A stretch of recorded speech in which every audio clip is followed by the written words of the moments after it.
Omar from Switzerland.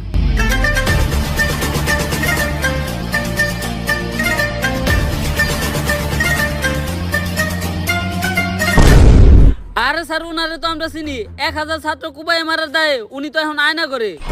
যেভাবেই হোক উনার এই স্কুলে আনার ব্যবস্থা করো। পিছনের চুলগুলা বাবরি কইরা কাট, আর দুই সাইডের চুলগুলা তেরত কইরা ফালাই দিয়া মাঝখানের চুলগুলা খাড়া কইরা রাখ। স্যার আপনার যে চুল এই কাটিং তো পসিবল না, খুব বেশি হলে বিলেট দিয়ে সাইজটা সব চুল ফালাই দিয়া জনি সিংস কাটিং দেওয়া পারি। আমি যেমনে কইছি অমনি কাট। আরে স্যার আমি তো ডাক্তার নাবিত না, আমি এসব চুল টুল কাটতে পারি না। পারস না মানে? স্যার ভুলে কই লাইছে, আমার কিছু করেন না। খারান স্যার, স্যার আপনার একটা স্কুল থেকে ইন্টারভিউ নিয়ে ডাকছে। স্কুলের ইন্টারভিউ? তার মানে তো আমি আবার ছাত্র কোবাইতে পারমু। এইবার আমার ছাত্র মারার 100তম সেঞ্চুরিটাও পূরণ হইব।